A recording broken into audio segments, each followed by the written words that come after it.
Martinez appartient à l'État. Voilà. Pourquoi? Parce qu'en fait, il s'agit d'un crime crapuleux.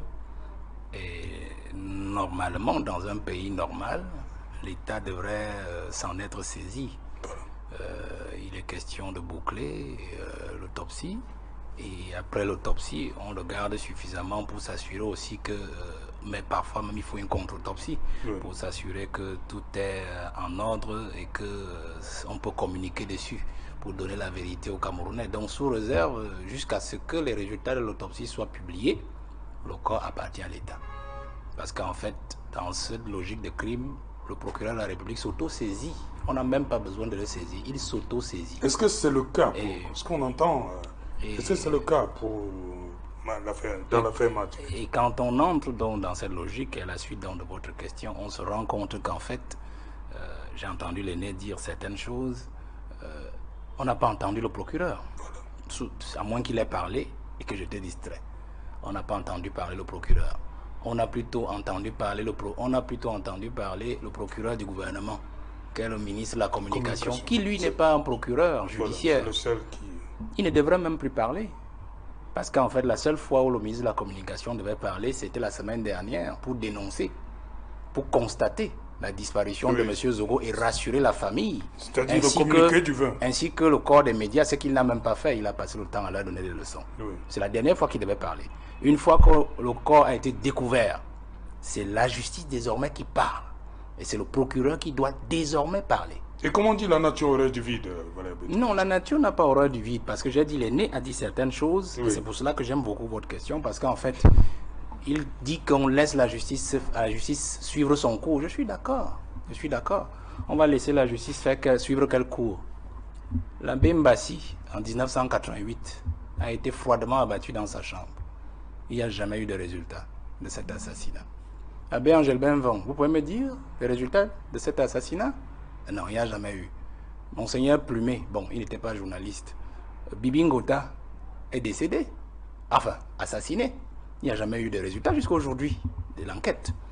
Jules Koumkoum, qui dénonçait justement un certain ministre de la Défense en son temps, qui a même fini par être pris par Paul Biya en 2016 et embastillé. Il est toujours en procès aujourd'hui pour les faits que Jules Koumkoum dénonçait depuis jusqu'en 2010 au moment de son assassinat. Jusqu'à aujourd'hui, monsieur Otou, est-ce que vous avez les résultats de ces enquêtes? Je peux continuer.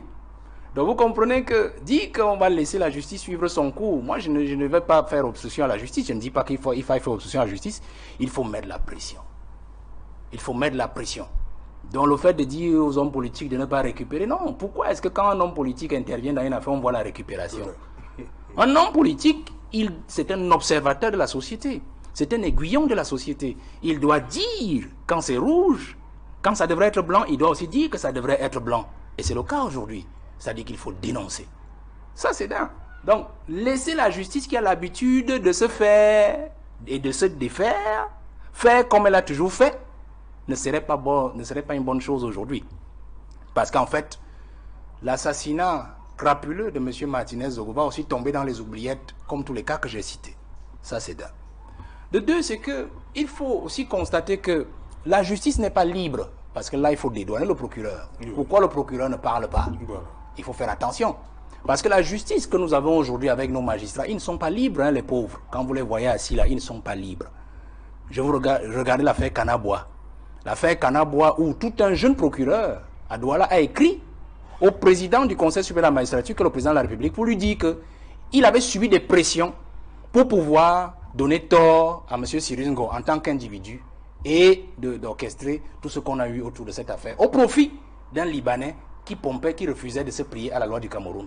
Quand on dit donc qu'il a eu des pressions de sa hiérarchie, remonter la hiérarchie à partir de son petit niveau jusqu'au plus haut sommet de la justice. Je prends ce cas pour que vous compreniez que cette justice-là, ces magistrats ne sont pas libres. Donc imaginez que dans une affaire comme celle de M. Zogo, quel est le procureur qui va oser venir sur la voie publique, sur les ondes d'Equinox et dire que, prend le micro et dit j'ai décidé de m'auto-saisir de l'affaire, il y a autopsie, ainsi de suite. Il sera frappé des doigts. Parce que cette justice est tenue par une certaine mafia. Il faut le dire ici. Donc, la pression qui est mise à l'extérieur par ces jeunes gens qu'on appelle les influenceurs, qu'on appelle les leaders d'opinion, les hommes politiques, dont je fais partie, monsieur aussi Milé Atana et lui aussi, est importante pour que nous ayons la vérité, monsieur Otou. Parce qu'en fait, la justice est embastillée. Et le président le sait. Le président le sait. Si des gens ont réussi à aller chipper monsieur Zogo au bord de la route, près de sa voiture, et en fait, ce que nous connaissons aujourd'hui, c'est parce qu'ils savent qu'ils ont confiance en la justice qu'ils ont déjà embrigadée et gangrénée depuis. Dans un pays où la justice est libre, dans un pays où les magistrats peuvent agir en âme et conscience, librement, vous ne pouvez pas assister à ce genre de choses. Parce qu'en fait, ces individus savent que cette justice libre-là remontera à eux et sera froide dans son résultat. Mais comme ils savent donc qu'ils tiennent la justice, c'est pour cela qu'ils sont allés faire ce qu'ils ont fait. Et c'est pour cela aussi qu'aucun procureur ne peut prendre sur lui de prendre cette affaire officiellement en main. En d'autres termes, c'est que même s'il y a un procureur qui suit l'affaire, il vaut mieux pour lui ne pas s'afficher parce que le résultat sera déjà biaisé. Et donc ce sera lui qui sera sur la sellette. Il vaut mieux pour lui d'être resté caché parce qu'en fait, il ne fera que ressortir le résultat que sa hiérarchie qui a gangréné la justice lui aura dicté. C'est ça, monsieur Otou. Sur une toute autre plan de lecture, il faut comprendre que l'affaire Martinez nous interpelle tous parce que j'ai l'habitude de dire, j'ai suivi des choses. J'aimerais sur ce que l'aîné So disait tout à l'heure sur les chefs. Non. Regardez, quand vous regardez le collège des chefs qui est descendu sur l'affaire là avec le drap rouge là, si je vous dis même leurs accointances, si je vous dis quelles sont leurs relations avec ces bandits là, vous allez comprendre qu'ils sont allés tuer l'affaire. Ils ne sont pas allés faire quoi que ce soit. Ils sont allés créer un comptoir, justement pour tendre encore la main à ces gens que peut-être on soupçonne publiquement ou alors qu'on soupçonne implicitement parce que c'est deux camps qui s'affrontent et qui Martinez est mort entre les deux camps, écrasé entre les deux camps. Vous comprenez? Ils sont allés tuer l'affaire. Regardez simplement les chefs qui étaient là-bas, vous allez comprendre. Je passe dessus. Sur un tout autre élément, je vais vous dire une chose, c'est que la mort de Martinez Zogo n'est pas la mort des médias, ou n'est pas seulement la mort de Paul Biya, ou la mort de tout le monde là, c'est la mort de nos parents. Cet assassinat, ce sont nos parents qui ont assassiné Martinez Zogo. Parce que ce sont nos parents qui ont toujours voté ce régime, qui ont toujours voté ce même président de la République pendant 40 ans, qui ont toujours voté ces mêmes gouvernants que nous décrions pendant 40 ans.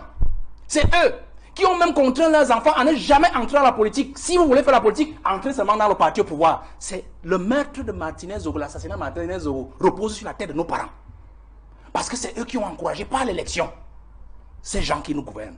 C'est eux aussi qui nous ont encouragé, même par l'abstention, ces gens qui nous gouvernent, en n'allant pas voter. Ils ont aussi encouragé d'une autre façon. Parce que si vous vous taisez face à l'injustice, vous encouragez le camp de l'oppresseur. C'est aussi ça. Donc pour dire, et sortir sur l'autre volet, l'autre fenêtre, c'est que je voudrais dire aux jeunes qu'il ne faut pas entrer dans ce genre de combat, monsieur Otou. Comme c'est mon discours depuis plus de 3 ans que je dis aux jeunes, le Créateur a créé ses créatures et lui seul sait comment il va abattre ses créatures. Si vous voulez entrer dans un jeu dont vous n'êtes pas à l'origine, vous finirez comme Martinez Zogo l'a fait. Et c'est ce que je dis aux jeunes tous les jours. N'entrons pas dans ce combat. Protégeons ce que nous avons d'essentiel, les institutions de la République. Ces aînés-là, ils vont partir. Hein? Le Cameroun va rester debout. Ils vont partir, l'État va rester debout. Et nous, c'est cet État-là que nous devons préserver. Quand l'aîné dit qu'il ne veut pas qu'on se retrouve comme dans les affaires du Maghreb, c'est à ça qu'on veut nous amener. C'est-à-dire, j'ai entendu des gens dire, sortons, on va faire grève, on va marcher, et puis on va encore en tuer 2 ou 3, et puis les familles seront endeuillées, et ça va aggraver la situation. Ça ne va apporter rien du tout. Que les jeunes restent calmes, qu'ils aillent s'inscrire sur les listes électorales, qu'ils comprennent qu'il faut éviter de jouer le jeu des aînés. Parce que Paul Biya, il l'a dit dans le livre de Fanny Pigeot, au pays de Paul Biya, Cameroun au pays de Paul Biya, ou François Mattei, c'est-à-dire le code Biya. Paul Biya le dit clairement, j'ai appris à vivre avec un serpent dans la poche.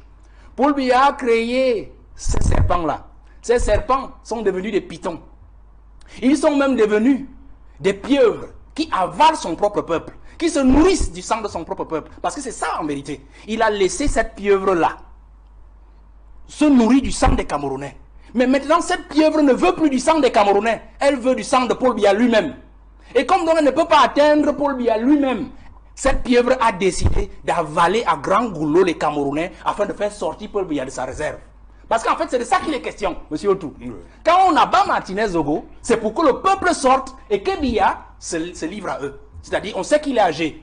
Ils n'attendent pas Paul Biya en courant sur ses 2 pieds. Ils attendent Paul Biya les pieds devant. C'est-à-dire qu'il crée des ondes de choc, de scandale au fur et à mesure. Je vous ai toujours expliqué ça. La canne, le Covid, restez sur les autres scandales que vous avez connus. Et maintenant, c'est les assassinats n'en plus fini. C'est que Paul Biya doit choquer. Parce qu'à son âge, il peut faire un AVC, il peut faire n'importe quoi. Et il s'en va. D'ailleurs, je crois le patron du parti de mon frère So l'a dit dans son premier meeting à Bafoussam. Ce sera en 2025 ou avant. Pourquoi il dit ou avant?